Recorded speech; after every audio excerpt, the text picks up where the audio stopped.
Okay, I'm back. I said I was gonna come back and we were gonna like react and watch this press conference together about the Long Island serial killer. Alleged. Let's be proper. Alleged. Now, let's check this out because I wasn't able to fully pay attention earlier, but I turned around at one point and I looked the pictures and the things that I was seeing. I was like, oh, we have to come back. And check it out. So let's watch now. There's a little delay anyway. There's one or two reporters called and said, can you wait 5 minutes? So you've been there. You heard this. Let's check it out. Yeah, I'm not waiting for Lopez. I'm waiting for the cops. I was told to give a warning. A viewer discretion advised. So I'm giving that to you now. Hey everybody, Again, this welcome press back. conference being called by attorney John Ray. Heard there, waiting for the cops, waiting for law enforcement. The release did say that attendance would be limited to media and law enforcement. My Facebook people. Interesting that Facebook, law enforcement will be present, according to the release, for a press conference that goes into evidence. 14 people. Where y'all what at? this evidence actually looks like, and this is the first time they've zoomed out. They just put up some exhibits. Wow, they get a whole presentation ready. It's interesting. Okay. Again, we're going to be live here All from right. the Stream Center after the press conference concludes. All right. And you all ready? I'm ready. To go. Let's see what's this about. You all ready? Good. Here we go.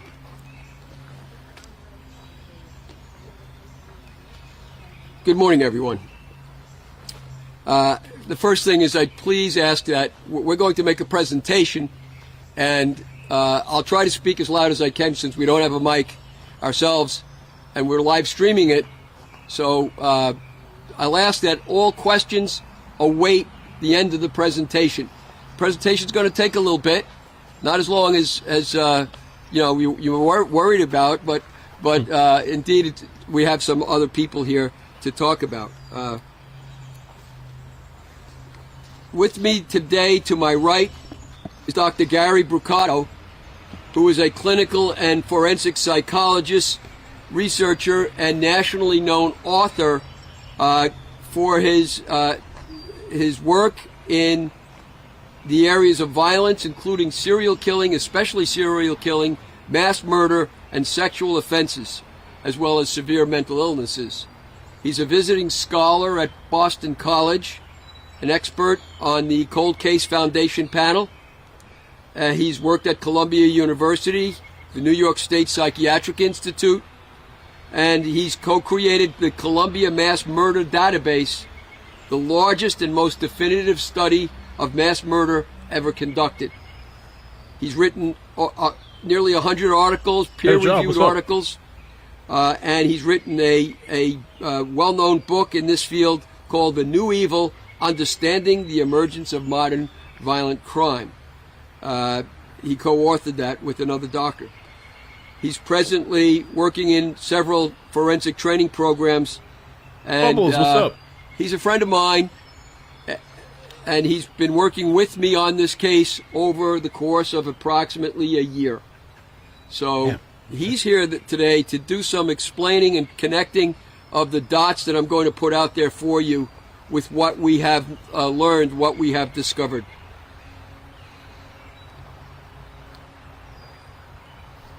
First, I have nothing but admiration for the work of the District Attorney Ray Tierney and his task force in their use of technology and DNA. But we disagree on two very important subjects: the murder of Shannon Gilbert and the suspicion of culpability of the family of Rex Heuermann. I've been the gatekeeper in this case, or these cases, going all the way back to the end of 2011 until now. and I'm going to continue in that role. And just so it's clear, because we've heard critics, I have not made one penny in this case from anyone. A lot of people have been talking shit about this guy. That's a lot of people really have been shitting on this guy here. And the man I sued has no money. Oh, shit. We will make no money in all the work that I have done from the beginning. We're not in this for the money. And never have been.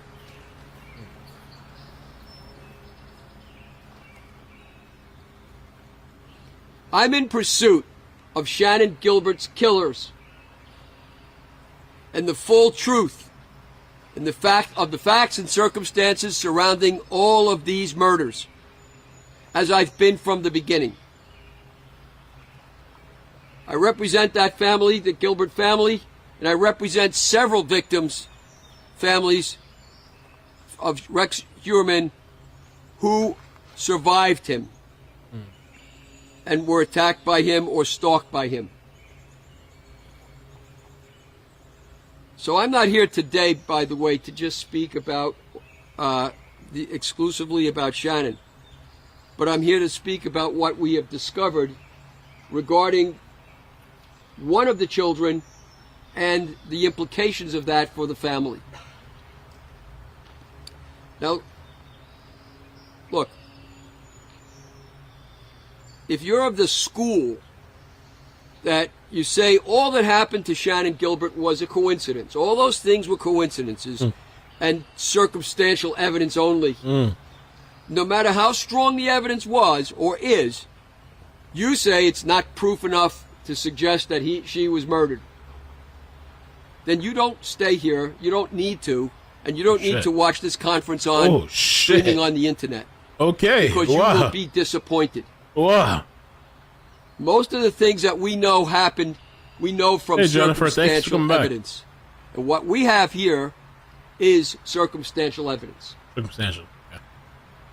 But if you're able to accept that circumstantial evidence can be strong, as a great lawyer once said, as when you find a trout in the milk, that circumstantial evidence can be filled with right-minded inferences, real inferences, inescapable conclusions. This conference is for you. I'm thinking I had a case with a newly constructed wall which tipped over and broke a worker's legs. And it wasn't hard to believe that the wall was defective even though nobody saw it tipping. That's circumstantial evidence. That's what we have here. You will see today that Rex Heuermann's porn is matched by his daughter's tastes, his daughter's work.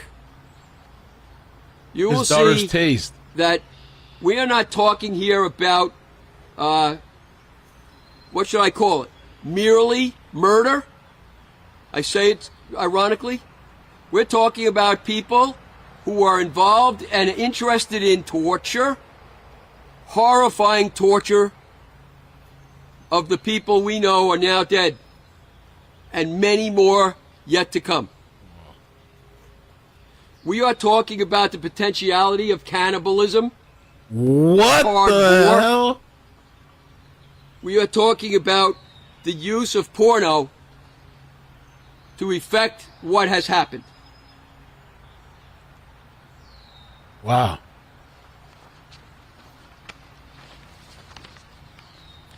So allow me now to pull back the curtain. Okay. All right. You know a person by the company he keeps. Do any of us deny that? You know a person by what they read, what they look at, and that's especially today with the internet. The choices they make, of which there are many. You know about people who agree with you, what you say, what you do, who have the same experiences as you have, who have done what you have done. We know you by the friends you keep. We know you by reputation. Hey. The things which in essence reflect you and your experiences. Now, This is Victoria Heuermann. All right, what? We're giving out the... This is the first packet. There will be 2. And all of this will be online as well. So if we run out, forgive me. By the way, the full color ones were extremely expensive. And we have a budget. Okay. Yeah.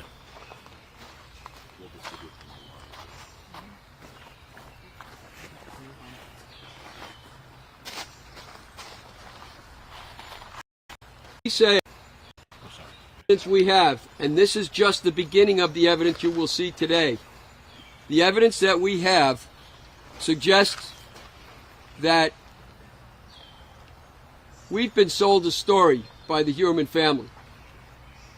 Take a look at the first page and the picture that's to the right. That's Victoria Heuermann as she tried to appear to the press when you first confronted her at the home in Massapequa Park. There she is in her little girl's uniform. She's 27 years old with a school bag draped over her. Her hair in a nice little bun. Ooh. Very innocent looking person. Ooh. The other picture is also Victoria Heuermann, as she really is, as she So Victoria's I guess the serial killer's daughter? She portrays herself on the internet as she actually looks. Wow. This guy's savage. We've been sold a bill of goods. All right. If you look at her artwork, in the top page, her artwork consists that she posted online of a human skull. That's just the beginning. Bro, but like a real human skull or what? After the indictments, oddly enough, and you folks took the picture, you see Victoria Heuermann walking out, I believe from her house. And I thought it was odd when I saw it. But you'll notice she's wearing a shirt that depicts, right after her father is indicted, for these murdered women, it depicts a human skeleton. That's what she's wearing. Wow, dude. This shit's crazy. I'm going to show you what she's looking at on the internet. And please, do not indulge in moral posturing that I am merely shaming her. Yeah, they want to come cancel. Who is I'm sure they also a want to come victim cancel. of sorts, and she is a victim for sure of her family. Oh, okay. Don't do that because she's a 27-year-old woman. Grown-ass adult. Don't try to come pull this Tore off bullshit. the cloak of victimhood when she chose to take a handsome profit for herself and for her lawyer from Peacock for openly displaying the pretend picture of this innocent girl, little girl persona who had nothing to do with what went on in that house. She did that at the real victim's expense for a price. She herself marketed her false image. Her true self, a vastly different self, is fair game because of what she's done. What she has witnessed, what she has perhaps gone beyond witnessing, you draw the inference. I'm not going to feed it to you. You draw the inference. Here is my assistant, an expert technician, Lena Odgett, who's going to explain to you these posters and how we came to acquire them and how we can be sure they are from the daughter.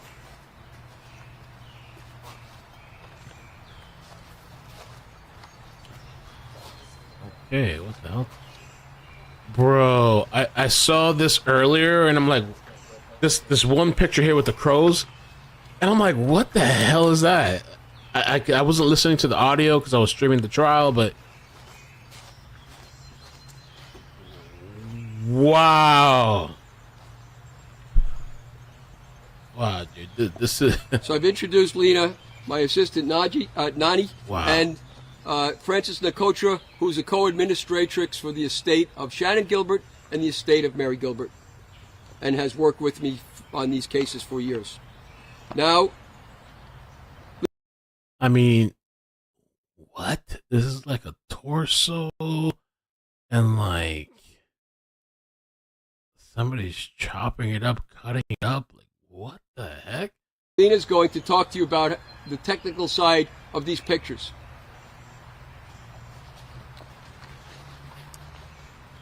We can be reasonably certain that the Tumblr blog, which is what these Tumblr. pictures come from, that the Tumblr account and blog in question, attached to the username Vinan Dimadtour, is operated by Victoria Heuermann. So Tumblr is like, most people will probably know, but Tumblr is like this.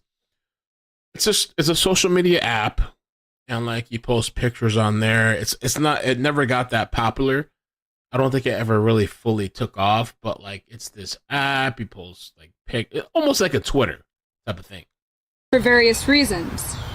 First, we see from Victoria's LinkedIn her profile picture. This same profile picture is identical to a selfie posted to the Tumblr account. Vinan Dimadtour on June 10th, 2018, posted alongside art signed Victoria Heuermann, 12/1/15, as well as a clay modeling of a human skull. Second, Victoria, on her LinkedIn, links to a now defunct website with the URL www.vinandimadtour.art, which presumably once showcased her artwork. You'll notice that this website URL mirrors the username of the Tumblr account and is likely a reference to an Icelandic word or phrase, which I'll talk about later. For reference, Victoria's now deleted Instagram also used this handle username. The same website is also linked in Victoria's Tumblr's biography. If you navigate to Victoria's Tumblr, you will find a tab to view her posts, as well as a tab to view a list of the accounts she follows on Tumblr. Her posts consist of her artwork, some of which is included in the digital file that I will be sharing with everybody today, and printed for you in the packet we will be circulating. And on her Tumblr profile, a single reblog. A reblog on Tumblr is when one reposts a post from another blog onto one's own blog. Bro, the artwork. This single reblog made by Victoria is from an account which specializes in the production and distribution of illustration furry pornography. Furry. The reblog post is of the user, which Victoria follows, advertising where their content can be found beyond Tumblr, right before Tumblr effected a ban on adult content. For those who are unfamiliar, a furry is someone who is an enthusiast for anthropomorphized animal characters, often portrayed in sexualized fashion. And that whole furry thing, people are into what they're into, okay? But I remember it was kind of weird to me because this furry stuff had even got into the school environment for these kids in school. I don't even think it was high school. I think it was like middle school. These kids are wearing furry stuff, and the principal like approved it. There was a school recently that like some of the other kids had enough because they were being attacked by the furries, being scratched and like mauled and shit by these kids coming into school dressing up as animals and stuff. A sampling of this person's content can be found on the Twitter account EBChimera_adult. EB Chimera _ EB. We looked that up. Might add that these images are not for the faint of heart. It is cartoon pornography, but it depicts various grotesque acts of bestiality. That this person produces grotesque cartoon hentai-style pornography is significant, as it is seemingly the only account with which Victoria has engaged publicly, deeming this person's content worthy of a reblog, and that according to the district attorney, Rex Heuermann himself searched specifically for hentai porn, searches which the DA described as sadistic. While Victoria's likes on Tumblr are not available for public review, some counts are, she has chosen not to make hers public. We can look to the list of accounts she follows to inform us as to what kinds of images Victoria is viewing. Upon examination of the roster of accounts Victoria follows on Tumblr, nearly every account is focused on the circulation of furry art and images. Victoria has a preference for furry pornographic material and dark, macabre art as seen on various accounts, and I'll go into some of these accounts right now. There's Ebony Chimera, a furry porn content creator, NIEH Furry, a furry content and furry porn creator. I Guess I Should Be Thankful, a furry porn and furry content creator who links to a fan fiction account of theirs on a website called Archive of Our Own, which publishes explicit content. This person's works and bookmarks displays a preference for fan fiction with the self-described themes of graphic depictions of violence, rape, child abuse, strangulation, underage prostitution, asphyxiation, and rough sex. Squeak Squad 524, a blog which describes itself as an art blog of Yiffertons, Yif and its derivations being slang terms used by furries to refer to pornographic content of anthropomorphic animal characters.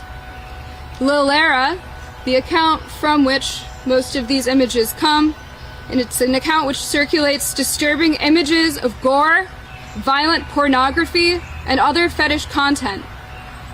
The content creator describes themselves and their blog and their bio as a gore whore, with content warnings, self-described as content warnings, extreme gore, hard vor, violence extreme, vor being cannibalistic imagery of a victim eaten alive.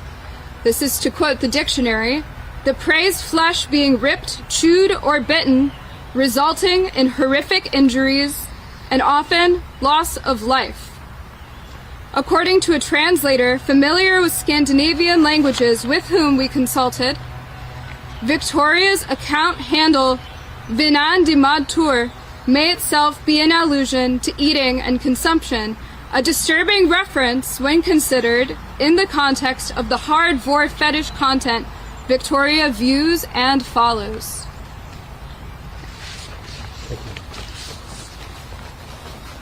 I'm going to take you through a few points. The rest of them speak for themselves. But if you don't mind. Okay. There are many pictures besides what I'm showing you that she's looked at that are equally as bad, if not worse. We just thought these... You're off mic, John. I'm off mic, so I got the shot. Because I'm going to have to go to these... You want to talk on the mic and then... And what I'm like trying to understand is like, why would the daughter of a alleged serial killer be into all this shit? Like, does this stuff run in the family? Is this like, you know, hereditary? Like, does this pass down or not? Like, what's up with this shit? What do you... Shall I just stay there and point? Yeah. All right, I'll try. Yeah. Why don't you talk on the mic? Did he and groom say his which kids to picture be and into then we this can shit? see the picture. All right, fair enough. I have to be able to see them. That's the trouble. Do you want me to bring them to you?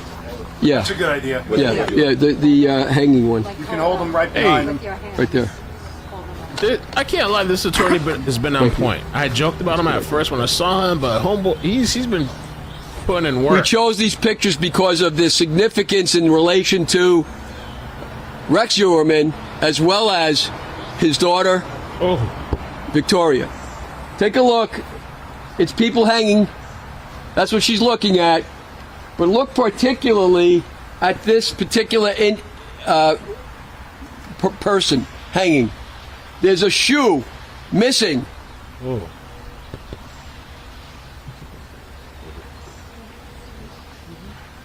Sandra Castilla was found with a shoe missing. Ooh. This seems to be a fetish. A fetish that was indulged in by Rex Heuermann, a fetish that is depicted and looked at by his daughter. That's a connection.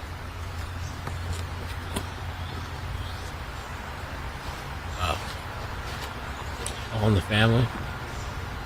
I almost wonder, because this is the attorney that was accusing the serial killer's wife of knowing that the guy was like a killer and shit, and in on like some of the thruples that they were having.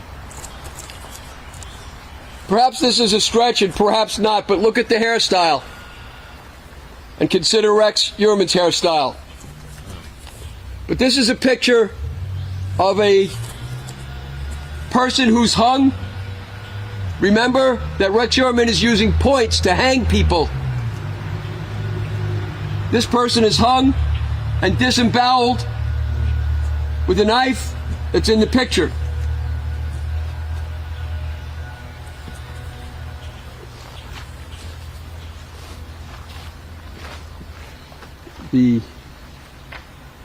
Yep. Maria, I see your message, yeah.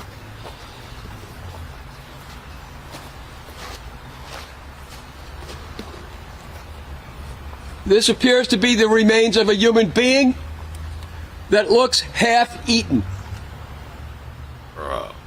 Remember that Victoria Heuermann is on the internet reading words and looking at pictures that deal with hard vor. That is to say, cannibalism.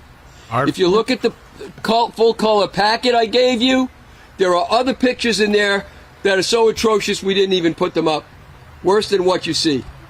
Of people eating human flesh. Wow. Bro. There was this one serial killer that was a cannibal. I forgot who it was. It was one of the most famous one known. What I had saw in one of the videos, they said that like he advertised, like, I'm looking to cannibalize somebody.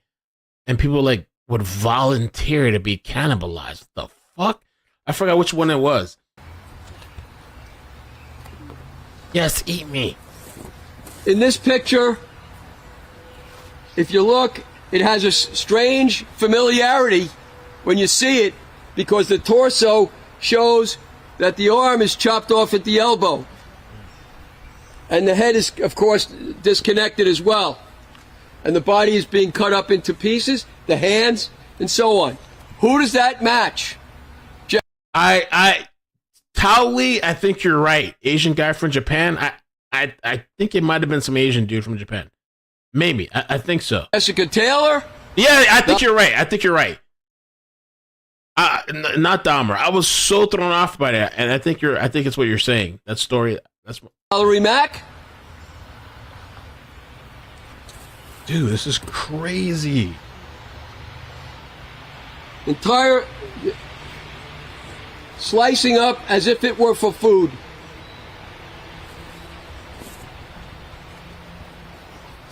What was it? The Germany? Armin Mewis? Let me look at him up.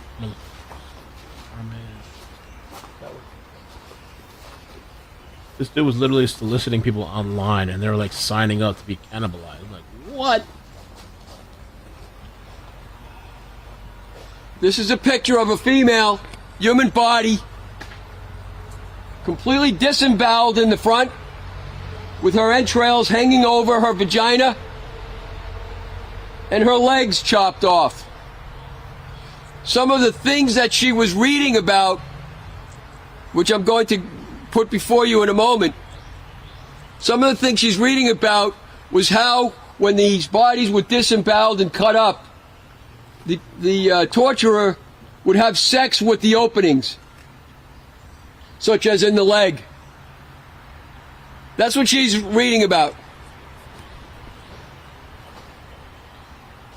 And then, I don't get it, yo. I'm trying to understand, like, how somebody gets into that, and, like, your dad's a serial killer, and what, you're into cannibalism and all this kind of, like, horrific stuff of, like, mutilating and disemboweling people. this is very interesting. Here is a woman. There is a woman who's completely garroted by the horns of a deer head, which is a favorite theme in this book picture she's looking at. Deer. They have to do with witchcraft. And Armin Mead. you can see what's happened to the woman. But notice, there's a marsh in the background, and this woman is laying on her back, just as Shannon Gilbert was found. Yeah, victim of cannibal agreed to be eaten. Thank you guys for that, for the name. What the hell? I guess it's mental health. I don't even know. Thank you for bringing up that name, because I remember watching a documentary and I was like so thrown off. Like, why would somebody volunteer to be like, yeah, eat pieces of my body? What the fuck? It's a true. The guy. Okay, it's a true story. Yeah.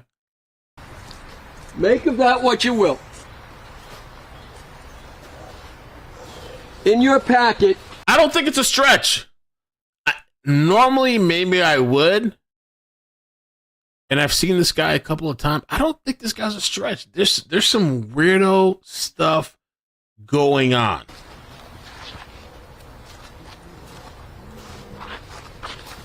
the picture there is actually artwork produced by Victoria. If you look, there's this horrifying monster with blood eating on the breast of this woman who has a furry butt plug hanging out the back. She produced this art. Imagine dating this chick. Holy crap. You guys think it's a stretch?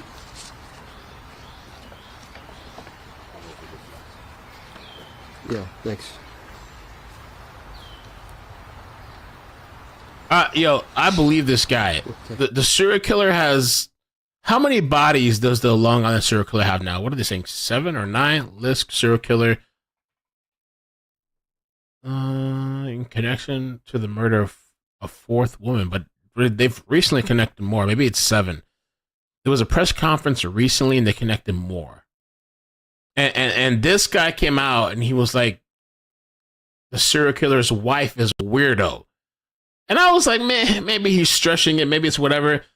But when this guy told the stories about the wife, and when he told the stories about these cops in Pickle Park, and I'm like, first of all, I didn't even know what Pickle Park was. Then they said, oh, it's a place where guys go to meet other guys, and they got their dicks hanging out. It's Pickle Park. So if you want to have a good time and a fun time with a random person, it's Pickle Park time. Bro!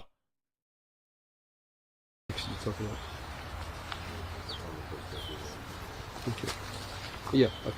And I looked up the cop, and he legit was arrested for that, and there was a news article about it.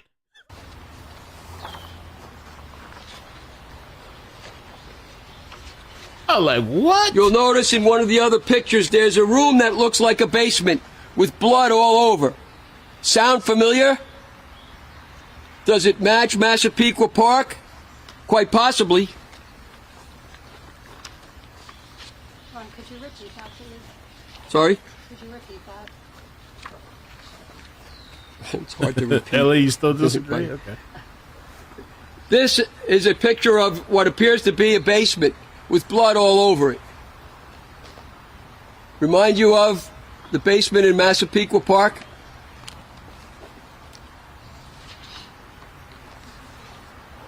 I'll find that, like Pickle Park. I won't show them all. I don't need to. Body of a man with the arms and legs sliced off and chopped in half. What?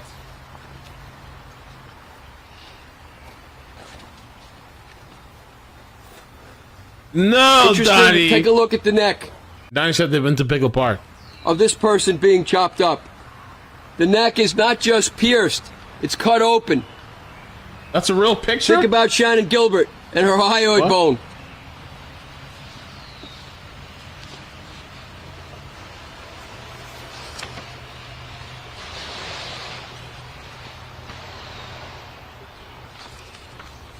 Here's what she's reading. Don't be scared, because I said I wanted to crack open your chest and play in your blood. I'm not a scary person. Murder is very romantic. By the way, remember, her father is looking at the same items. If you don't learn how to pull hair properly, you can easily snap someone's neck. If your communication and self-insight isn't on fucking point, dark kinks easily just become self-harm or abuse. If you tie the rope without EMT shears in reach, you're trying irresponsibly.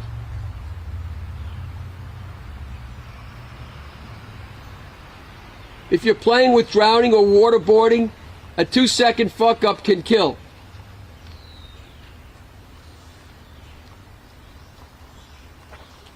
The cannibal. I want to see what this chick looked like. Anybody have a picture of the serial killer's daughter, Victoria? I want to see what she looked like. Picture. Here they are feasting on human flesh. And there's the human flesh being taken apart for food. Let's look her up. I want to see what this chick looked like. She looked like one of my exes, a stereotypical one of my ex. Victoria Heuermann. Damn, bro. The hell? Reading. It's entitled Brutalized, brackets. Okay, I see a few pictures. She looked kind of crazy in some of them. That bitch looked crazy as fuck. I can't lie, she looked crazy as fuck. Like her mama and her father. You know what? After seeing this picture, maybe they're all in on it. This bitch look crazy. Fuck. Perfect candidate to date. Hey, bro, look at this picture. So, you know something wrong with this family. What? Is this the daughter of Victoria and that's mama? What the? Murder is romantic. Oh yeah. Bro, this shit right here, this bitch look crazy. What? I like murder. Oh. Well, she fits the criteria. That's somebody I'd probably date. I love you. What the hell? I say it sarcastically, but like, wow. Hot, sexy. Being drowned in a bathtub. Bonus points if it's full blood. Throat bit and crushed in someone's teeth. What? Arm skinned and someone pulling on your tendons to force your fingers to move. Hands being stepped on and broken. Making out with mouths full of blood. Bonus points if it's your blood and you're forced to drink it. Yo, these emo kids, like, I know they like to... Oh, God. I screwed up. I should never touch the button. Oh, no. Where were we at? Yeah, a little bit past this. These emo kids love to, like, pretend to fantasize until it's them, until it's their ass. The rope, without EMT shears in reach, you're trying irresponsibly. Where do we leave off at? If you're playing with drowning or waterboarding, There we go. a 2-second fuck-up can... A little bit after, okay. Food. And there's the human flesh being taken apart for feasting on... The cannibal picture. Here they are feasting on human flesh. And there's the human flesh being taken apart for food. Yeah.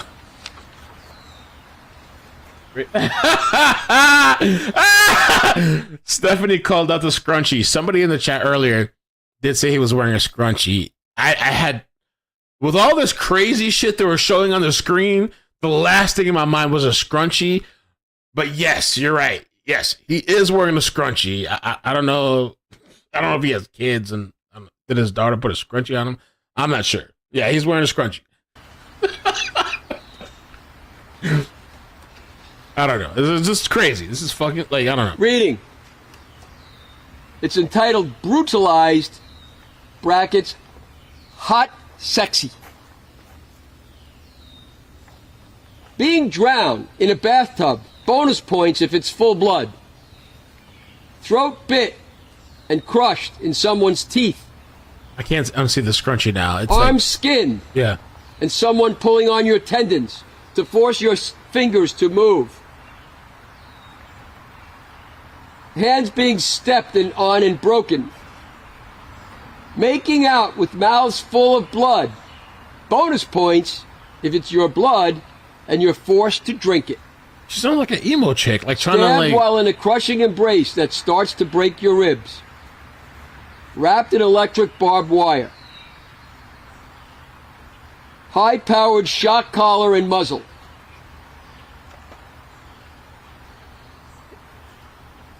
Sedation. Enough to be in a dreamy haze while you're taken apart. Blindfolded, muzzle tied down while someone cuts you open and plays with your organs. dude, this is insane. Arms strapped down, multiple needles left in, full of drugs, while your killer explains the plans for your tonight as they prepare your body. Punched in the mouth, bruises, body cut up, played with, and left broken to die. And then the instruments. Just like the instruments. All right. I see some people calling it out. Fairy Cherry. I was an emo chick. Hell nah. Yeah, this is beyond that. Yeah, it really is. This is not even described in what the district attorney released of Mr. Heuermann's work.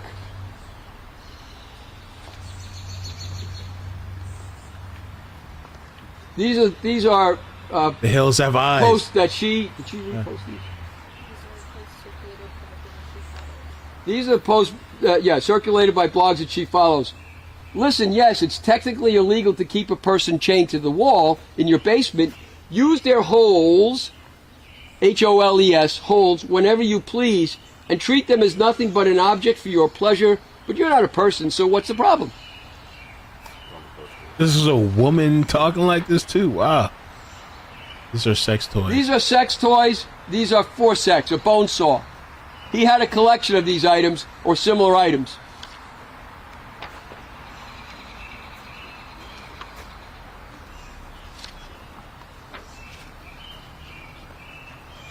Chains with points, hard points. He used hard points. He refers to it.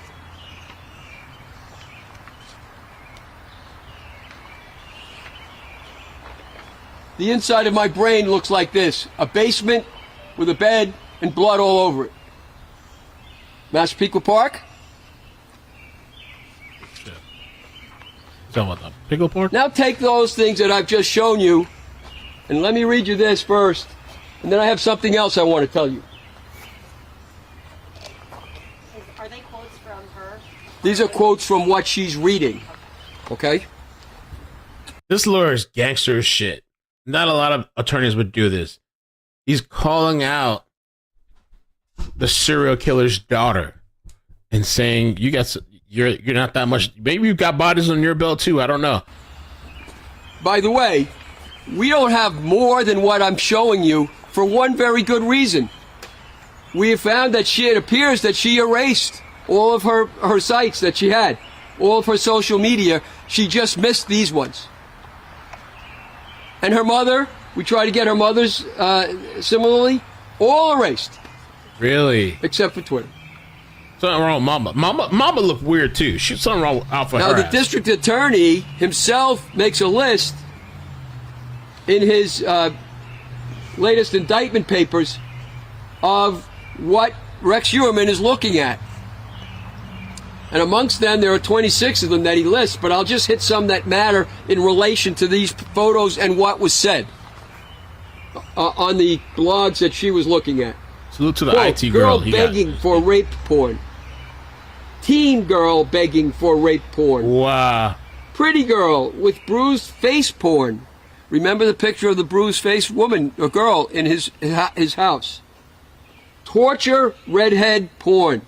She's a redhead, the daughter. 10-year-old school girl. Lips cut off. Skinny redhead tied up and raped. Girl hog-tied torture porn.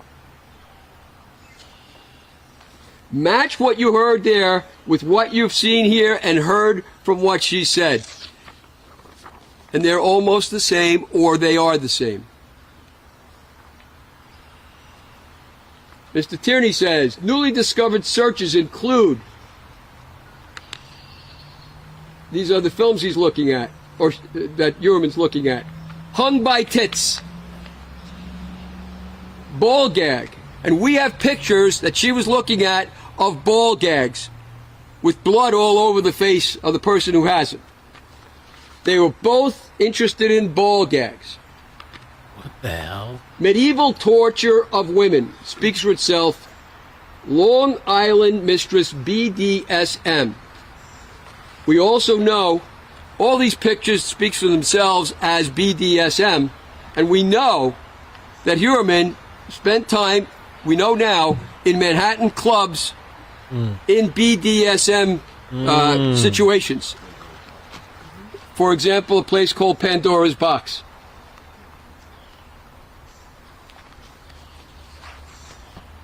When you take all of these things collectively, are you going to be able to reasonably say, well, just circumstantial evidence? Who knows whether the mother really knew what was going on in the house? Who knows? Listen, and this guy, he came out and called the serial killer's wife out. He fucking was gunning.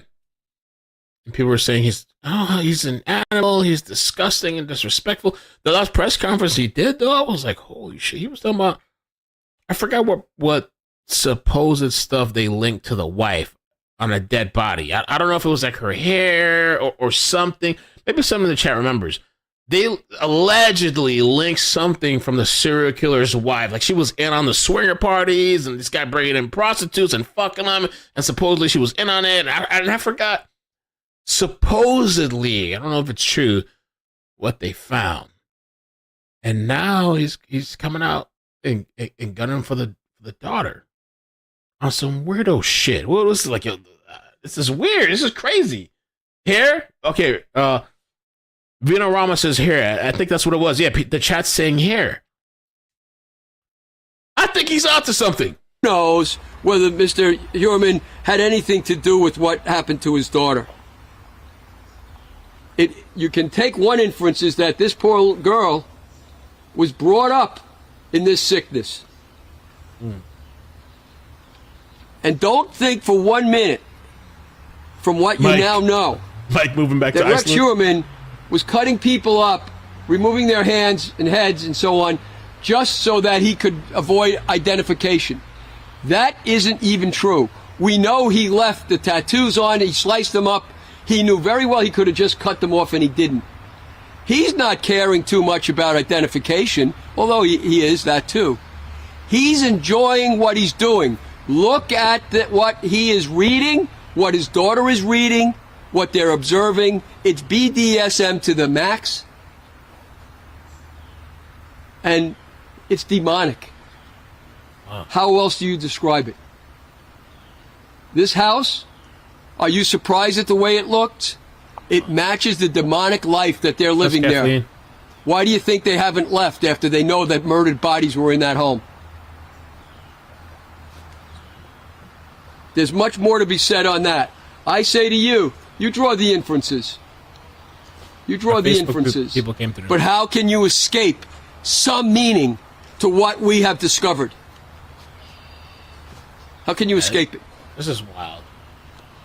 I mean, and so this message here, it says it's technically illegal to keep a person chained to the wall in your basement.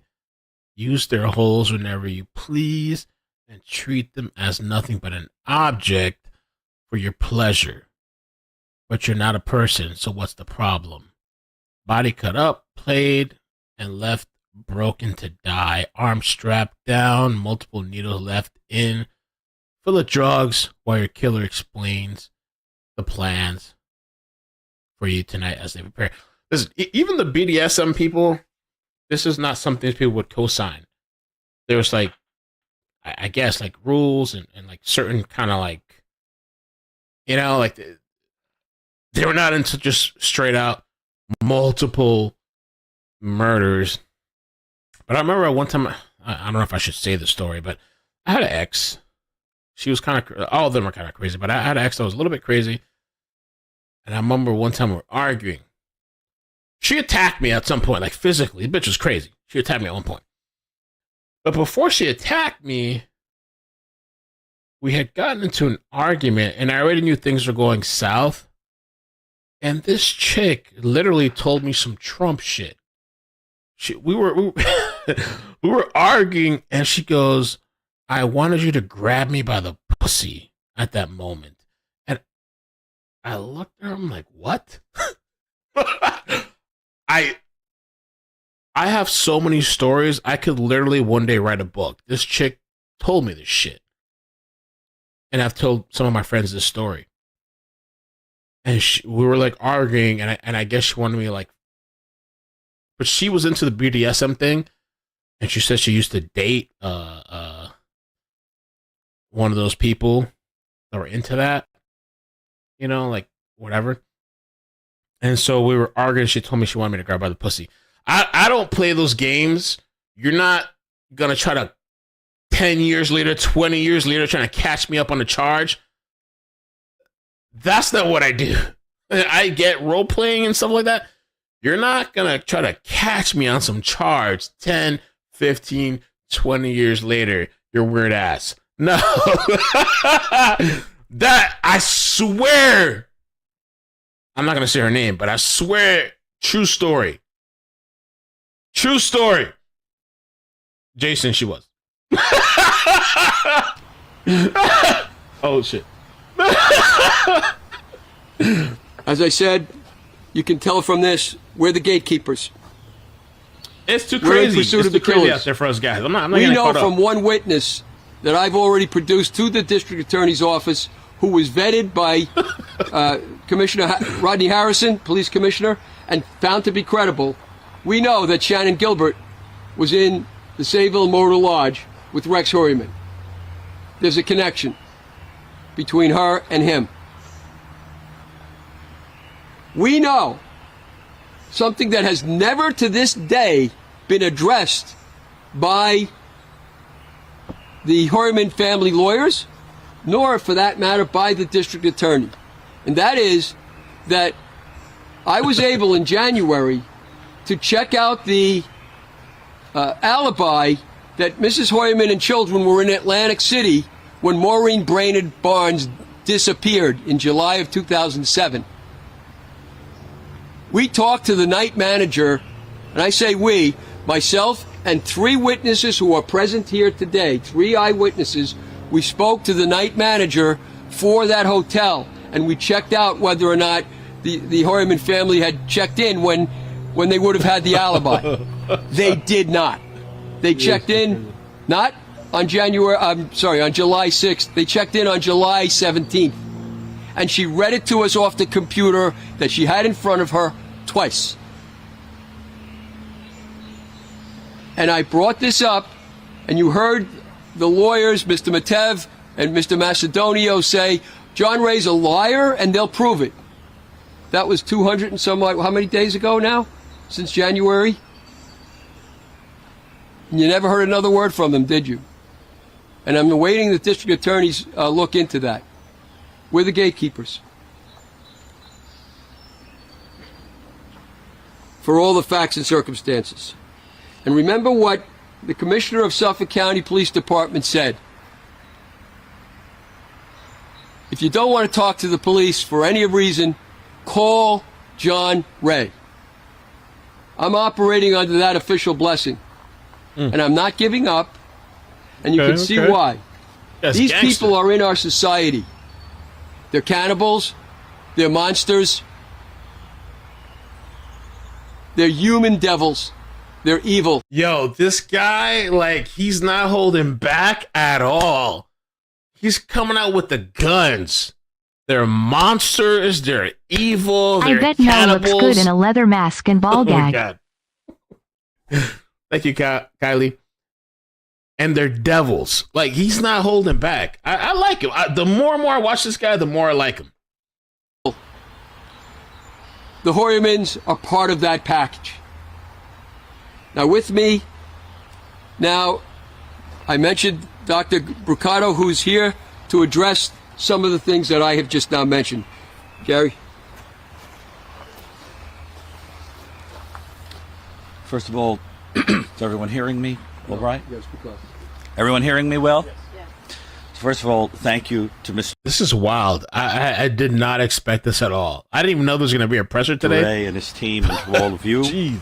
And I'll begin my comments by saying that it is important that we dedicate everything we're doing today to the victims. I think it's very important to do that, to remember that we're not interested in the titillating details of what an offender has done, as much as trying to prevent those horrible things from happening in the future by understanding these people. I think it's also important to mention that I have not examined Mr. Heuermann, his daughter, his wife, or any other member of the family, and the comments I'm going to make are general about the trends in these kinds of offenders and what we might be able to gauge about someone who may be potentially joining the ranks of that type of individual here. First of all, when people are charged with offenses, repeat murder, you don't get hauled into court, under a charge of serial killing, right? But it is important to understand when there is a pattern of serial killing that is alleged, we can learn a great deal about what the likely motive is of the individual and understand a lot about the individual's psychology. The vast majority of people who meet criteria for serial killing are sexually motivated, and I want you to understand that we have to envision a circle in which there are individuals that repetitively commit sexual assault against other individuals, but don't kill.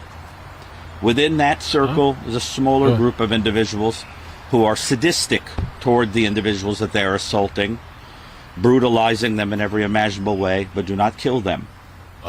Within that circle is a smaller group that proceed to actually kill the individuals, sometimes to get rid of witnesses, sometimes because the force is too much and someone passes away, and sometimes because this now becomes part of the thrill.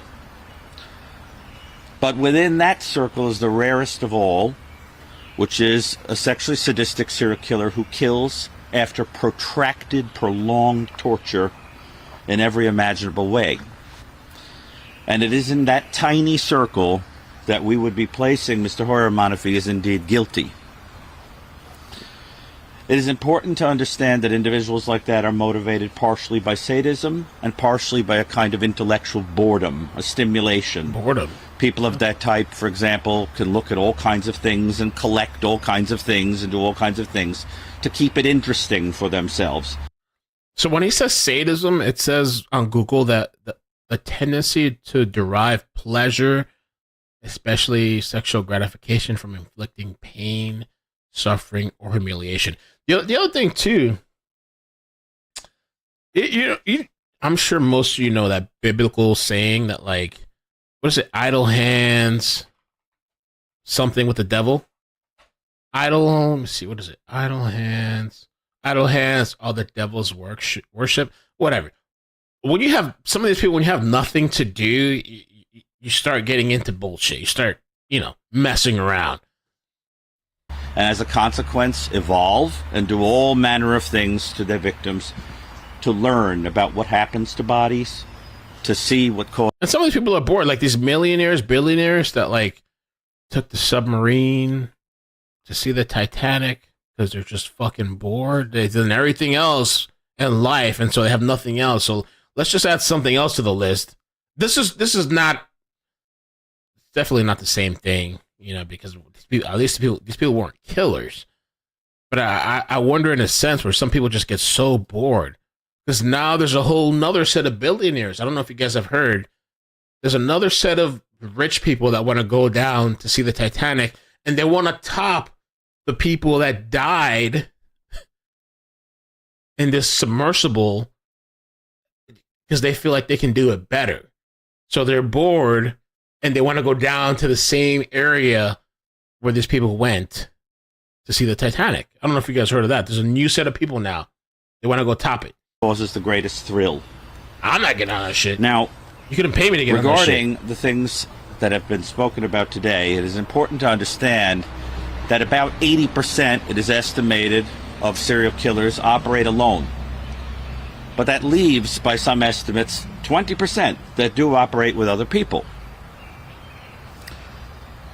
Though it can be a group of people that are all interested in the same perversions. That can be a wife or a partner, significant other. That can be one's own child. In that small circle of cases, which incidentally do not include any in the state of New York that I'm aware of prior to this, where an individual actually has what may be a torture chamber or an isolated place where individuals are brought. For example, you remember from the document reference to hard points. Hard points are those little screws that you hang a variety of tools on, like in a garage. You have to imagine a situation in which a woman would be knocked out and wake up in that kind of chamber with all those instruments around her to be used like a kid in a candy box for sadism and experimentation repetitively. And you have to imagine the potential that that's inside a soundproofed room in one's own home. The rarity of that cannot be emphasized enough. Now, some cases that might be instructive for people to look into, the most important, I think, being the case of David Parker Ray, the sexually sadistic serial killer who had a $100,000 torture chamber soundproofed inside a trailer where women were brought by his own daughter sometimes after she had knocked them out. His own daughter? For participation in perversions. Another case you may want to look at is the case of John Wayne Gacy, the sexually sadistic serial killer of boys and young men. Because until recently it was thought that he was a lone wolf. And some evidence has emerged more recently that he may have been part of a network that was feeding victims to him. And there are many serial killers of that type, we are learning. I didn't know that about Wayne Gacy. There's some really good documentaries. I saw one, I think on Peacock somewhere. There was a really good documentary about John Wayne Gacy, the serial killer. He had so many murders under his belt, and he would like keep storing the bodies, and like, I don't think it was a basement. It wasn't a basement. Maybe you guys can chat. It was like the under part of the house. It wasn't a basement, but it's like, I don't know. It's the under part of a house. Like there's like, I don't remember the right terminology. It's not an actual basement, but you kept burying bodies on the bottom part of the house. And like he would lure all these boys and, oh, I have a job for you. Come here, whatever. And he was into men, apparently. But he was like, I don't know if he was the crawl space. Thank you, Mike. Crawl space. Yes. Thank you guys. Crawl space. And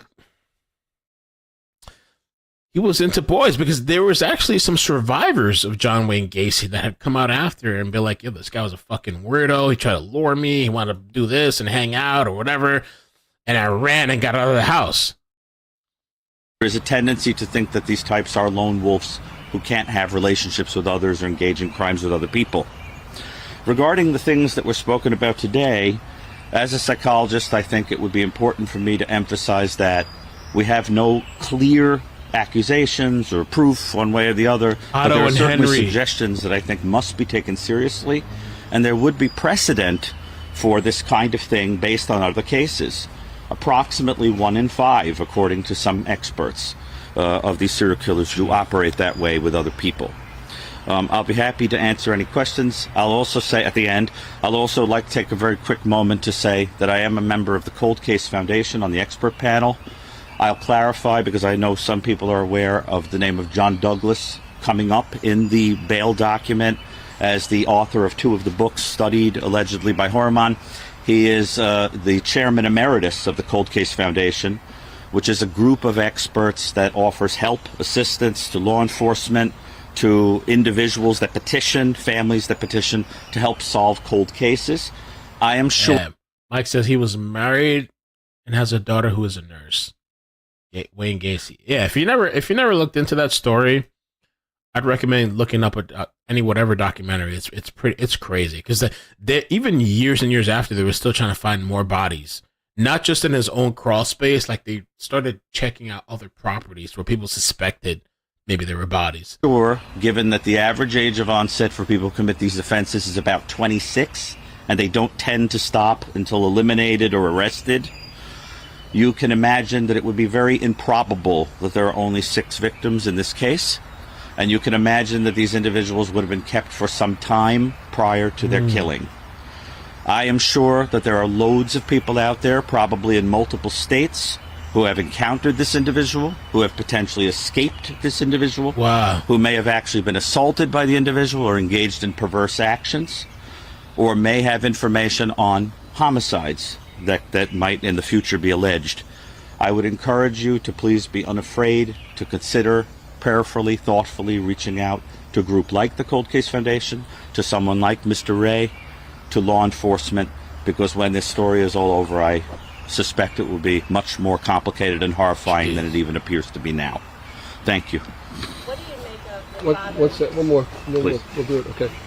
Just keep in mind one or two more things. In the packet that I gave you, the first packet, the black and white, the pictures on the back and are pictures from the book that was on the kitchen table when the police entered in the last warrant, and when Victoria was home alone. That book speaks of death scenes, and those are real gore, real pictures of sex workers chopped up. That's what she had on her kitchen table, and her lawyers say they don't know how to explain it. Wow. That's in this too. And one more thing, and that is that after this, can anybody reasonably infer, as we've heard over and over again to the contrary, can anybody reasonably now infer that this man was leading a double life at home? There was no double life. Now we'll answer questions. There was no double life. He lived that life. Damn. Psychologically trained his daughter to become a serial killer. Is that in the realm of possibility? I can't speak to this particular case because I have not examined anyone involved. And so far what we have here is circumstantial things that are certainly worth contemplating. I'll say this, among the individuals that do participate with serial killer family members or friends or associates, they seem to divide up into different groups. Some of them have their own perversions and are collaborating because they, in a group, are able to enjoy these things together. And some of them are individuals who have been traumatized or exposed repetitively to these kinds of things and are joining in with the offender, sometimes as a kind of Stockholm syndrome or attempt to survive, sometimes because it's been so desensitized for them that it's become normal in the home or environment in which they're operating. And sometimes there's no relation, that they just are interested in these kinds of unusual things on their own. But Carly says it sucks we won't be able to watch this trial because New York doesn't allow cameras in courtrooms. Oh. Hey, Debbie. Just Debbie. Oh, that sucks. Yeah. Damn. You have to take that on a case-by-case basis, and I think it's certainly worth thinking about because I think we'd agree that what we're seeing here is certainly disturbing. In his manifest, he used the term play, and apparently Victoria used the same terminology. Mm-hmm. What do you make of that? Well, it gets to the point that I raised earlier about a lot of this being about stimulation and excitement and fun for these individuals. And the idea is to extend, in the fantasy at least, to extend what is happening to the individual out of a kind of curiosity and amusement, and to keep heightening the thrill the way somebody, for instance, with a drug addiction might do, to need a greater and greater high. And some people can have fantasies like that and leave them at the level of fantasy. And some individuals need to actually spill over into enacting those fantasies. But it's impossible to say, how many people have only Good the question. fantasies. And Somebody said, too, is Victoria married? Yeah, Good question. I don't know either. Maybe somebody in the chat or other people digging into this can look into that. Imagine this chick is married. Imagine you're the significant other of this chick or dating this chick, and you find you're chilling at home, having some popcorn or whatever, chilling, and then you see your girlfriend Victoria, the serial killer's daughter, with all this shit, and you're chilling, thinking like, damn, like, am I next? Like, what the fuck? Like, am I, bro? Like, what do you do? Like, how many actually spill over? But fantasies are certainly disturbing. Hell nah. Sorry. And share those fantasies with a family member? Well, first of all, there are some situations I'm aware of where that happens, where, as I said, there is normalization within a home to the point that that can happen. But the themes that are here are extreme, even for people who have sexualized or aggressive fantasies, because we're seeing here themes of things like cannibalization, fornication with body parts, dismemberment, mutilation, things like that. It's not just bondage fantasies. It extends all the way over into things that are far more horrifying. And for those things to be normalized, you would have to think about the kind of material a person is exposed to, the kind of pornography they might be exposed to, the kind of talk, books, etc. I feel like that too. I know it's kind of controversial, but for guys, I feel like no fap is a thing that literally worked, especially if you're in a relationship. I just feel like eventually people keep looking for like the next high and next craziness, and you have to keep like accelerating and going to the next level. And this is boring. We got to turn it up. But I think the jury is out on what this is about. But it's certainly worth thinking about. Toria! I apologize. This is obviously very disturbing to all of us, but she's still young. Do you think she was involved in any of the murders? Like, the go-go tour, like, helped him at all? Or are you just saying that she may have been doing something, thinking about it in the future? That's what I'm thinking about. I am not there. I was never there. The police alone have been there in Massapequa Park House. I don't know what else they know. What I'm saying we can infer from this, and it's not the only inference, but it's a very strong inference, is that this girl was made over the course of years somehow to become accustomed to liking what you see here. And that didn't just happen in the air. That happened because somebody did something. And, you know, you can take it from there, take the rest from there. That's what I'm saying. She certainly falls within the circle of suspicion as to some activity that's involved here, not least because we know that her hairs are found on the dead bodies. If there was no double life like you suggest, are there civil legal ramifications? There certainly could be civil legal ramifications for the Heuermann family, each of them. You know, they're pretty extensive, I imagine. I'm not looking to pursue them myself. That's not. I'm not looking to sue them or have a civil case against them. It's nothing to do with me. But there could very well be, yes. John, are you saying that Shannon, you believe that Shannon Gilbert was a victim of Heuermann? I'm not saying that Shannon Gilbert was certainly a victim of Heuermann. I am saying what we do know. And we know if that witness who was credible told the truth, the taxi driver, that Heuermann. The Shannon Gilbert thing, for those that don't know, it's kind of like this big controversy. Shannon Gilbert was a woman that I think was found. From what I remember off the top of my head, the reason all these other bodies were found is because they were looking for Shannon Gilbert. But they don't know necessarily that Shannon Gilbert is tied to the serial killer. Shannon Gilbert, bro, there's like this crazy ass 911 call. It's creepy as fuck. I played it one time on my live stream. And thank you for being here. Before we begin, I would like to take a moment to acknowledge and extend my sincerest condolences to the Gilbert family. I don't think Shannon's been officially, to this day, I'm not sure, tied to Rex. I don't know. I don't think so. Who have endured so much over these last 12 years. But it's because of her They went searching for her. Imagine you're a cop and you're going to search for this missing person and you find all these bodies. Years. Shannon was a loving daughter, sister, and a young woman who should have had her whole life ahead of her. Regardless of the circumstances surrounding her death, her unfortunate passing is tragic. It's very creepy. Well, I'll play. You want me to play? I'd like to thank my colleagues on the Gilgo Beach Homicide Task Force for their commitment in this investigation and for providing the needed resources to help us with this case. Suffolk County District Attorney Ray Tierney, Suffolk County Sheriff Errol Toulon, State Police Major George Mole, Nassau County Police Commissioner Pat Ryder, and the Long Island FBI team. Since this case started, members of the Suffolk County Police Department have worked tirelessly. I have really bad weather in my area, but I am like on this case.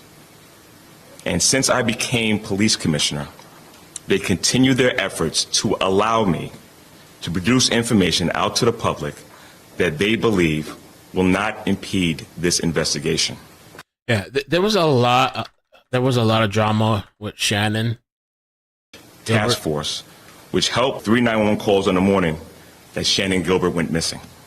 And it's weird to think that like somebody's death actually helped the case. It's like it's a really weird, messed up thing. But because of her, she was missing. They went searching for her. And they found all these bodies. There are lengthy portions that include dead and inaudible conversation. The purpose of this video is to help the public understand the circumstances surrounding the call and where Shannon was within the community at each significant moment. Oh, cheeks! I forgot about that. Not only is the Shannon Gilbert story crazy because it led to all these bodies of other women, Cheek said it in the chat. Shannon's sister killed their mother. Shannon Gilbert, I'll pull up the article real quick. Shannon Gilbert, mother, this crazy site. The sister, Shannon Gilbert, mother. I'm trying to remember how many times they said she was stabbed.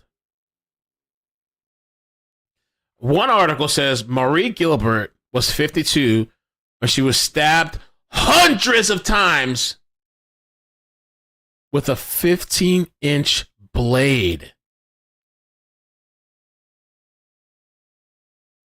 by another daughter, Sarah.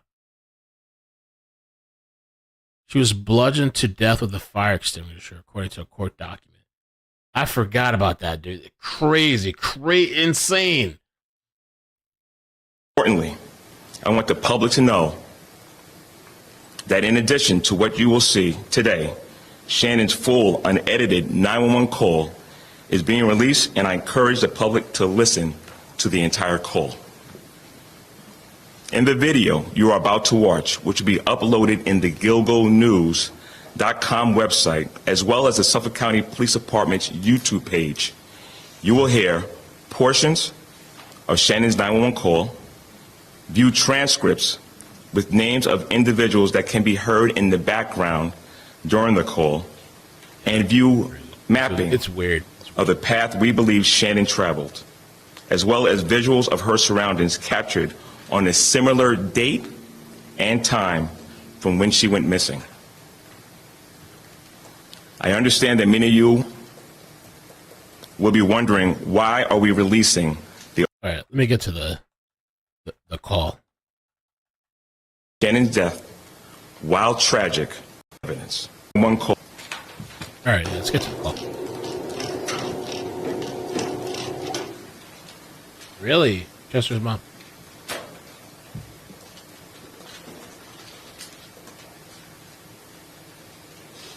I'm Detective 227 times, says my try for reals. Byron, the commanding officer of the Suffolk County Police Homicide Section. This video was made to explain the circumstances surrounding the 3 911 calls made on the day Shannon Gilbert went missing.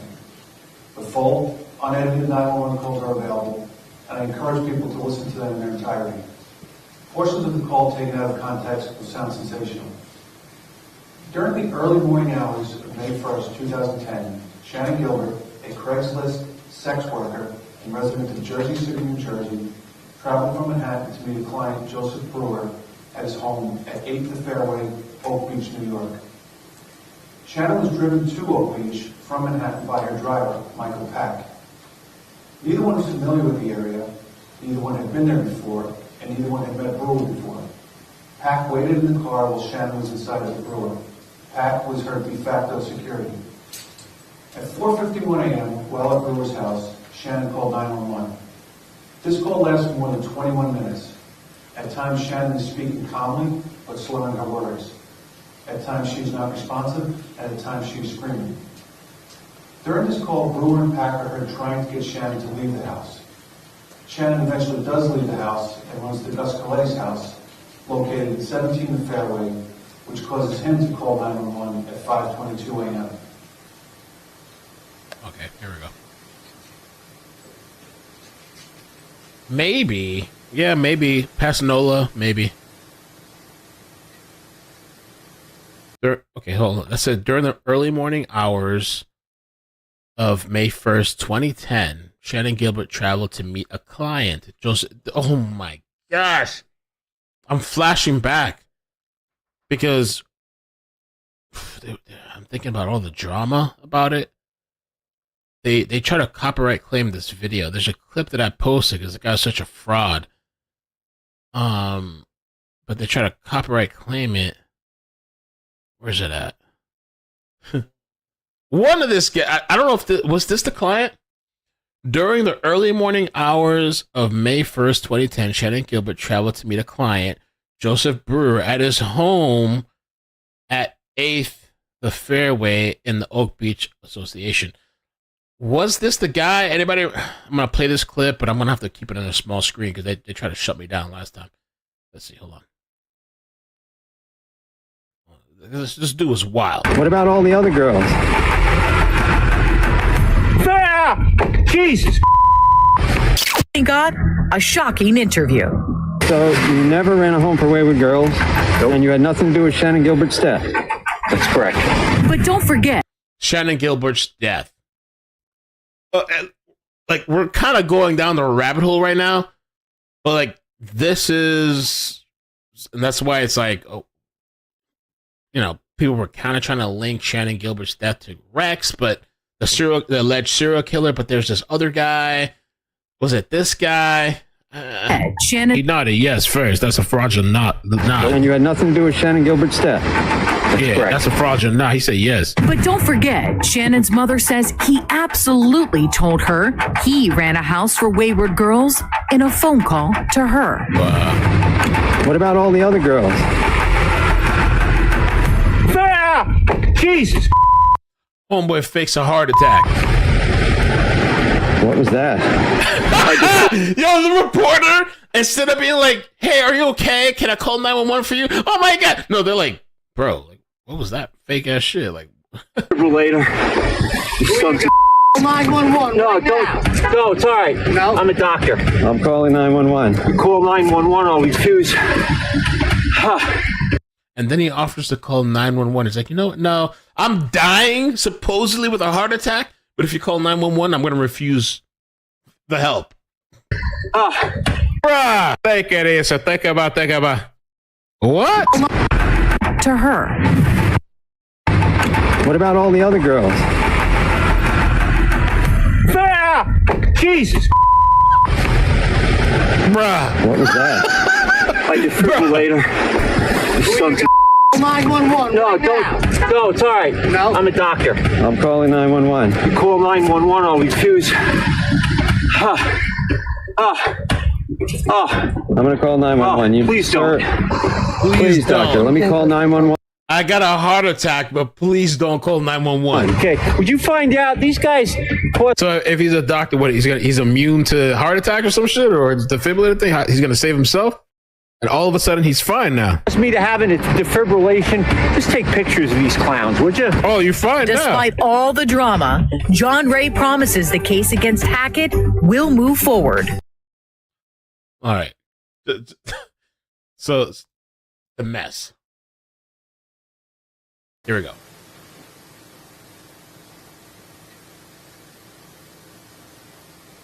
Oh yeah. Okay. State police? Yeah, there's somebody after me. I'm sorry? There's somebody after me. Where are you? There's somebody after me. Okay, where are you?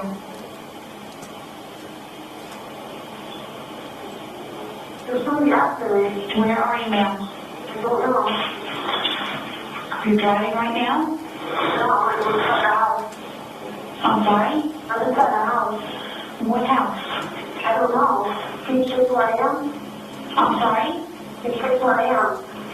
No, I can't. What's your callback number you're calling from? Huh? What phone number are you calling from? Somebody's after me. Please. Are you in Suffolk County or Nassau County? I'm in Long Island. Where on Long Island are you?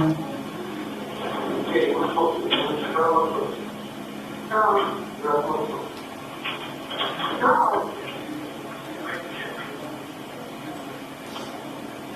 No. No, stop, no. Where in Long Island are you? In Suffolk County? Nassau County? Huh?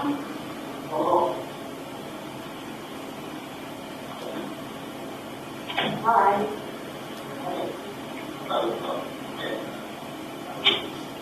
You called me by my name.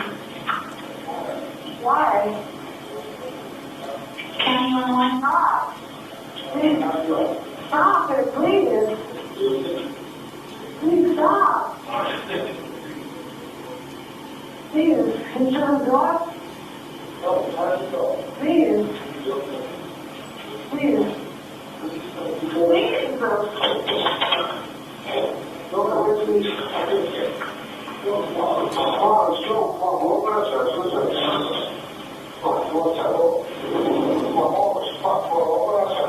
No, please.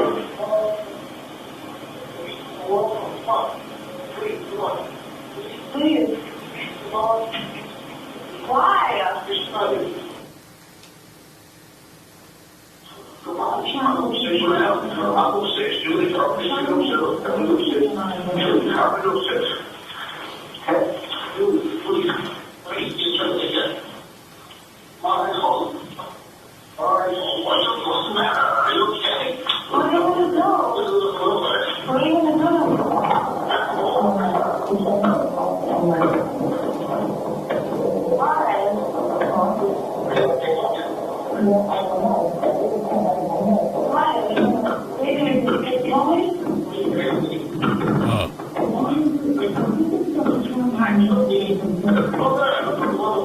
So let me just try to give a little bit of like. So Joseph Brewer is the guy that the house that she showed up to. Shannon Gilbert, she was an escort. So I want to kind of try to paint the picture a little bit so you understand what's going on. And so on May 1st, 2010 at 4:51 in the morning, I guess, it says she was meeting her client, Joseph Brewer. The other person that you keep seeing pop up, Michael Pack, I believe he's the driver. So I guess some of these escorts, sometimes they'll have like a person that's like, I'm taking you to this place, I'm taking you to a client, and I'm going to make sure you're good, type of thing. So this is why like people are like, they don't believe Rex killed her, but because of her, they found all these bodies related to Rex. So it's like, yeah, it's crazy. I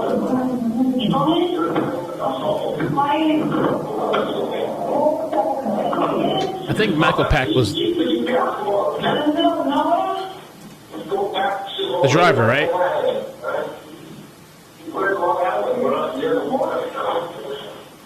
Please stop. No, stop it, please. Hello?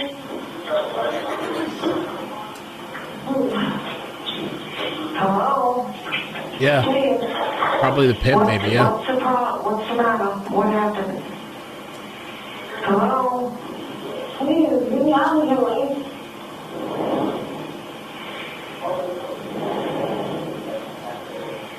Hello? You're being sarcastic about this. You're part of it all along. Oh, I can manage it well. Shannon then ran from Brewer's house at 8 the fairway to Gus Coletti's house at 17 the fairway, a distance of 0.2 of a mile.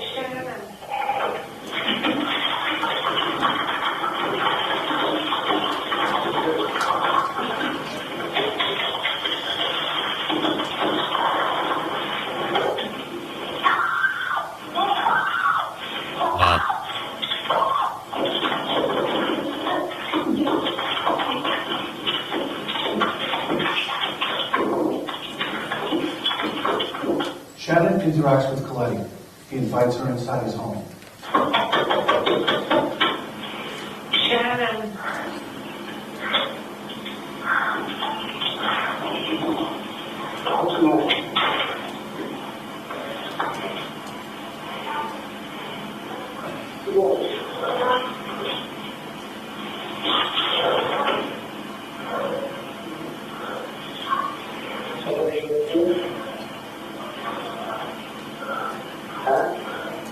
Hello? Hello?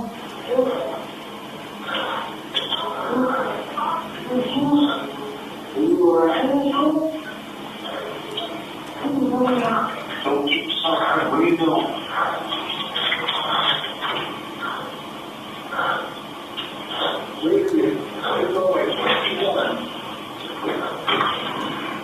She then runs from Coletti's home, prompting. And I kind of wonder if Shannon was like on something, on a type of substance for her to act like this. You know, I don't know.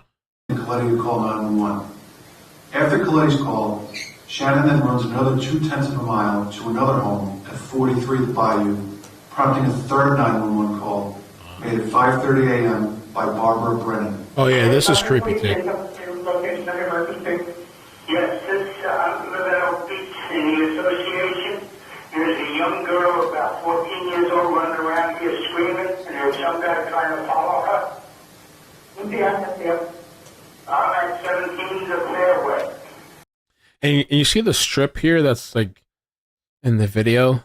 Well, where all these other bodies were found is somewhat along that strip, I guess.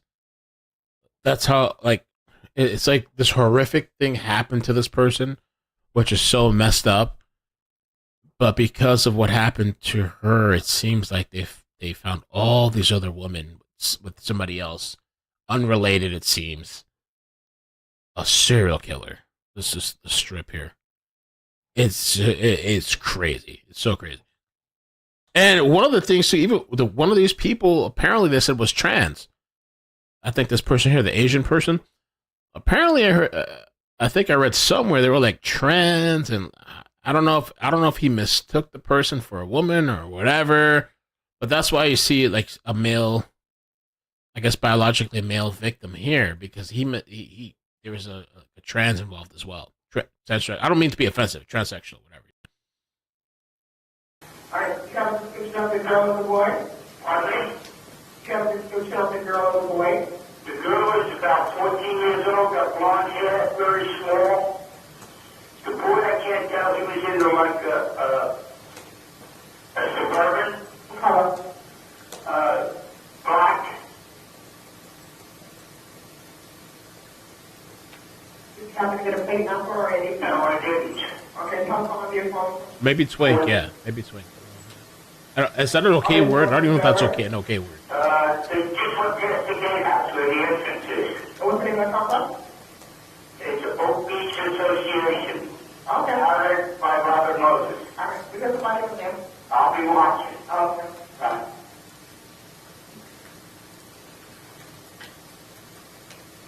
Subject police 875. What is the location of your emergency? This is Barbara. So now Shannon's knocking on this woman's door. What town are you in? Oak Beach Association. What's the nearest Oh, you're right, Hope. Twink was in Rex's Google searches. Yeah. street now? Ocean Parkway.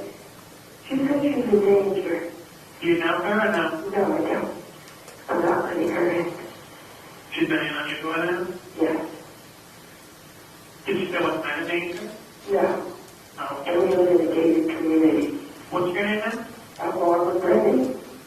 Is there a name to that community? Oak Beach Association. Oak Beach Association. And I have an elderly mother here. All right, I'll get Claudia right over there, okay? Okay, thank you. You're welcome. This is drone footage and footage shot from the ground shown in marshland. It was taken at the same time of year and time of day as when Shannon went missing.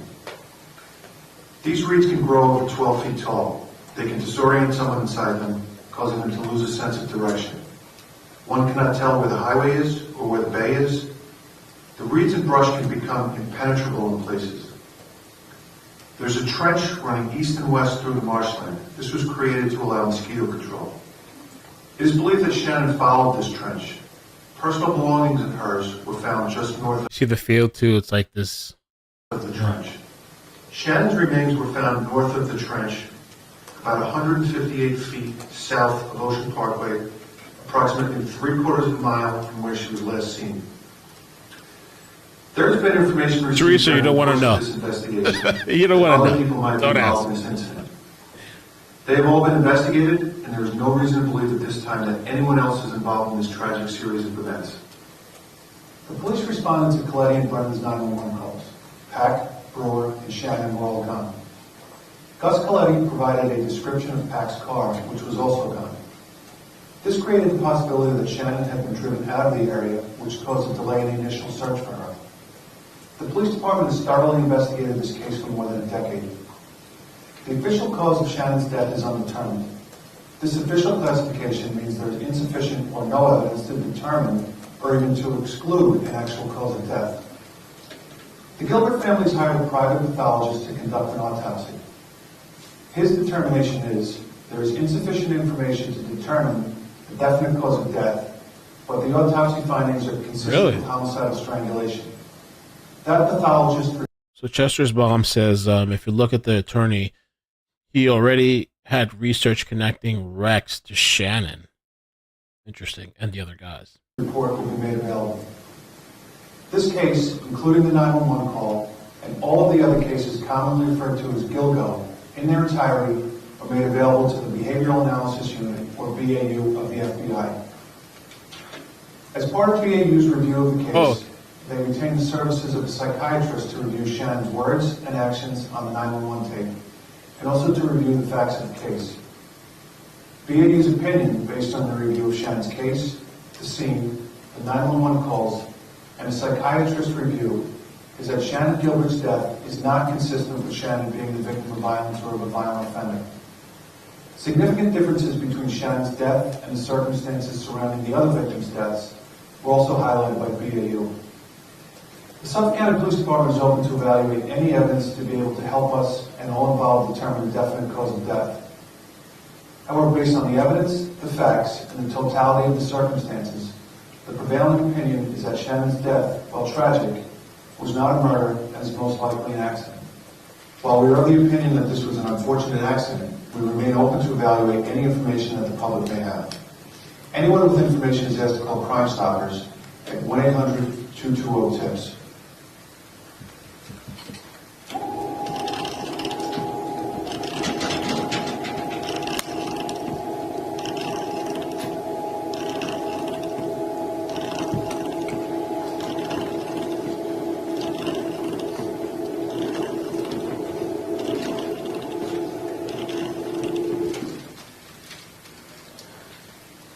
I'm going to have Detective Lieutenant Kevin Byer come up and say a few points that kind of explain certain things that we just shared in this audio just now.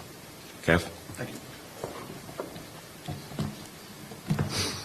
Just to clarify some issues, at some point during the meeting with Brewer, Shannon reportedly began acting irrational. This prompted Brewer to contact Michael Pack, who was outside in his driveway, and have him try and get Shannon to leave the house. It was at this time that Shannon called 911. Also, I'd like to point out that during the investigation, it was learned from people closest to Shannon, her family, her boyfriend, and Michael Pack, that unfortunately Shannon suffered from a mental illness and she had issues with substance abuse. Okay. This reported illness and substance abuse at times manifested itself in episodes of confusion, getting lost, violent outbursts, and irrational behavior. This has been reported in the press as early as 12/15 through.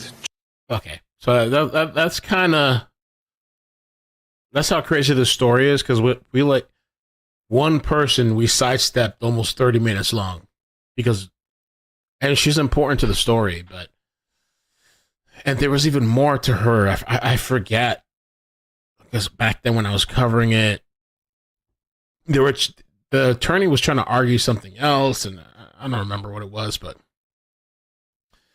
you know, that brings us kind of back to today.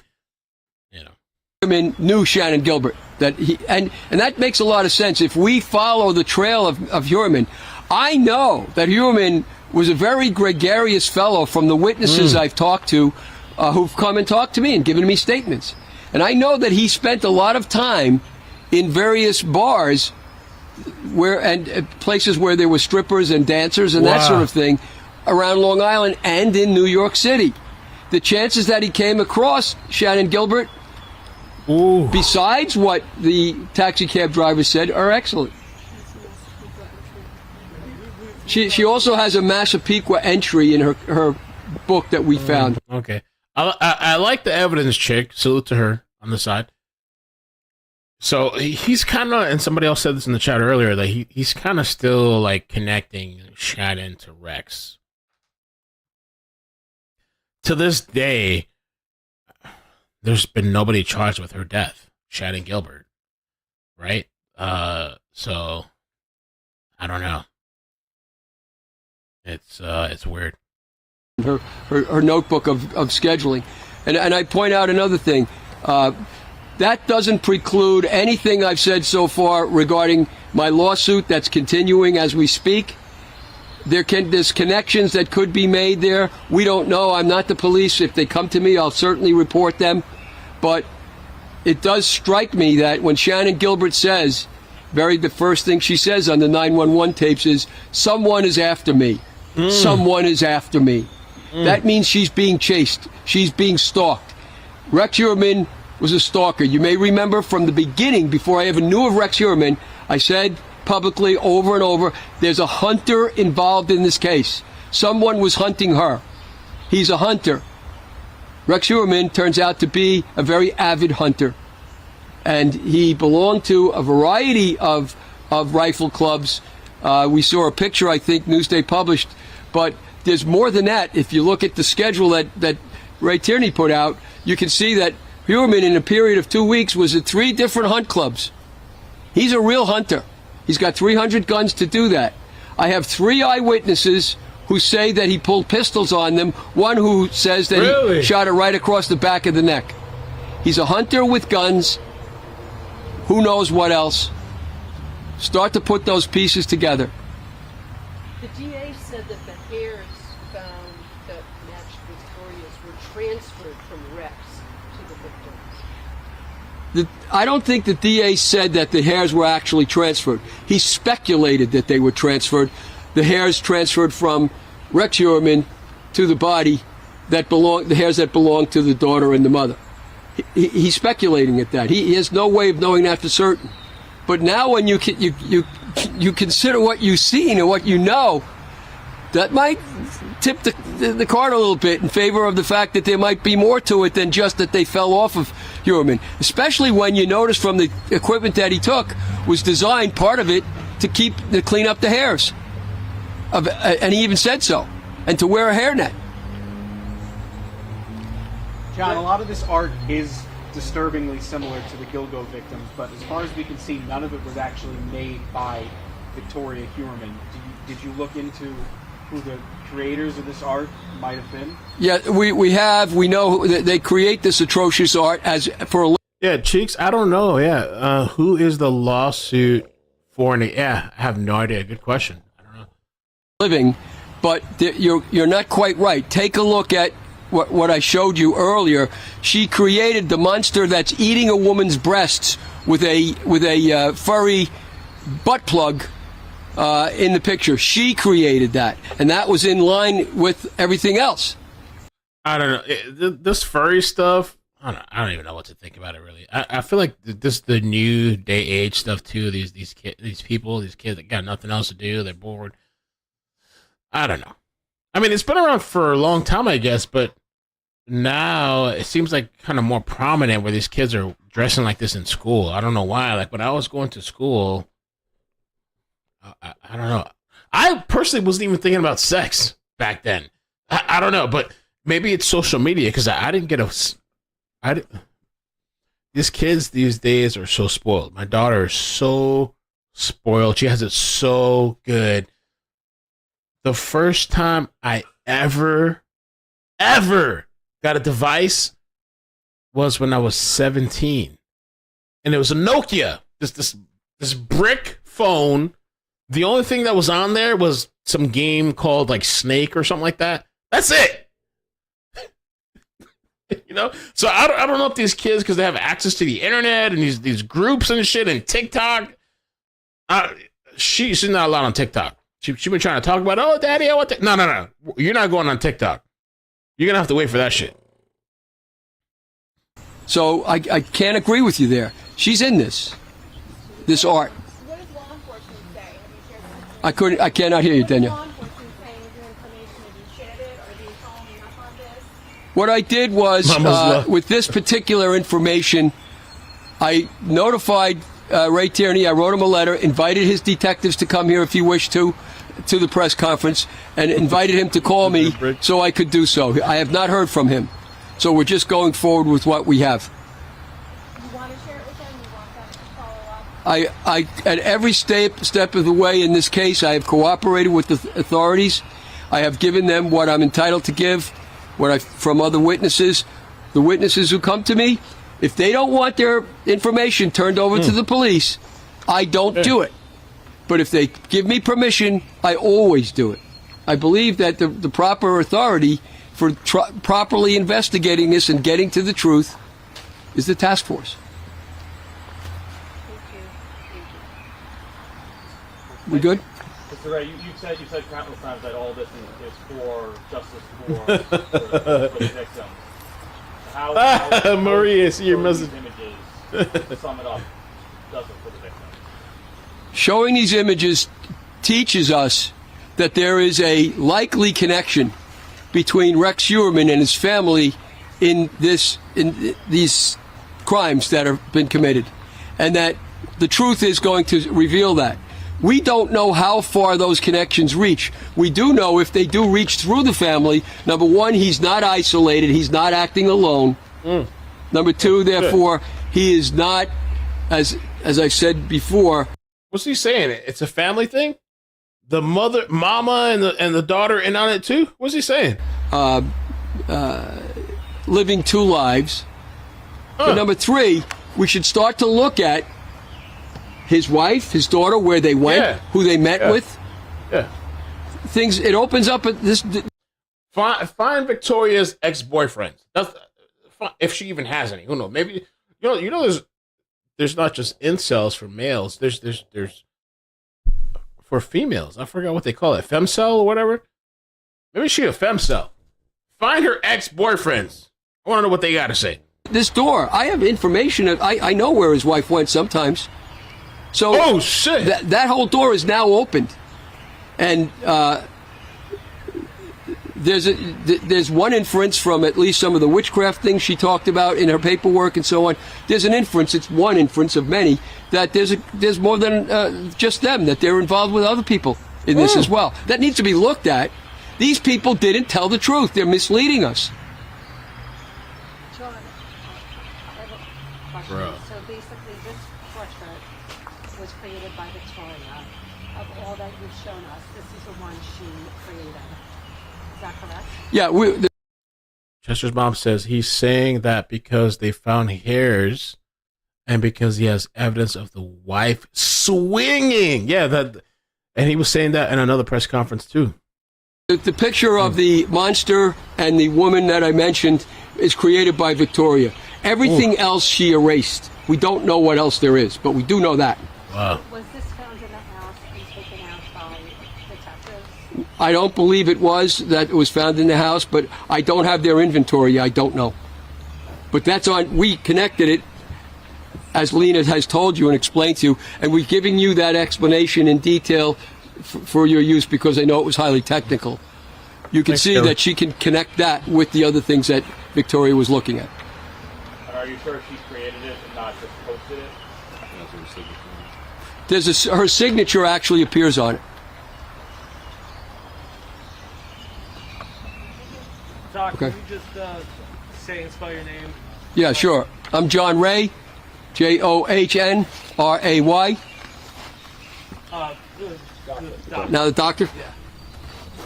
Dr. Gary Brucato, Gary, B as in boy, Rucato. And Dr. Gilbert, Boston College, if you can just tell us your credentials again. Sure. I'm currently a visiting scholar at Boston. I guess that's it. I like the tech chick. She dresses very modestly. I'm feeling the tech chick. I'm a clinical psychologist and an author and researcher specialist. Need a packet. If you didn't get one, just give us your email. We'll give it to you. We have it. So you can have everything. I guess that's it.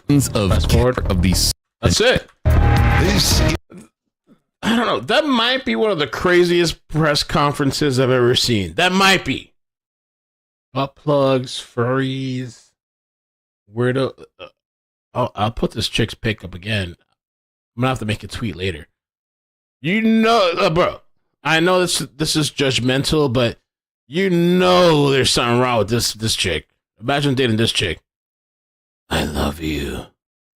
Oh, murder's hot and bloody. Yeah. Oh. You know there's something wrong with this chick. And Mama's love? Mama. Looking like a hag. Mama? You know something wrong with Mama. Yeah, Ricky, I'm talking about these people crazy, Ricky. They're crazy. I get a kiss? No? You know something wrong with this lady. Crazy as fuck. I didn't want to believe this guy, but now once I see these people, I don't know. Maybe they were in on it. I don't know. Maybe they had some weird family shit going on. Mama's love. You can always count on Mama. Wait, I gotta put the.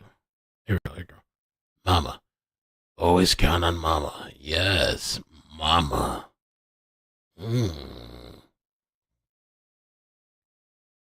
Probably one of the craziest press conferences I've ever seen. Wow. If I would have brought this to my mother's house, Melby, what? This to my mama's house? Jesus.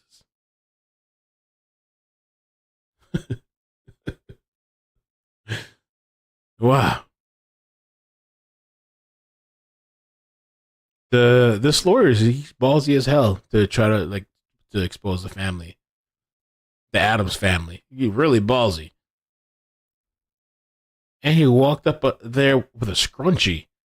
That's some crazy shit. That guy had a scrunchie on.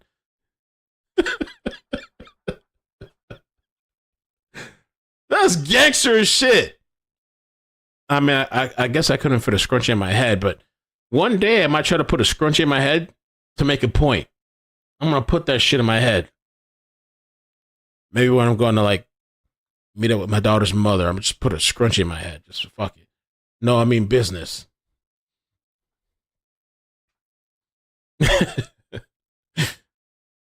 Right? Damn, bro. Wow. Damn. Oh, that's scary. Scary as shit.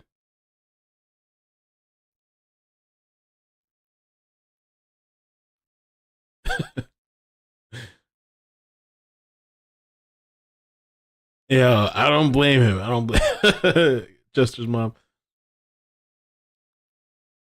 Isn't the brother autistic? I don't know. I haven't heard anything about that. That I don't know. All right, guys. Well, I'll be back here tomorrow morning. I'm gonna chill for tonight. It's great. It wasn't that bad earlier, but now it's like raining, pouring. It looks crazy as shit.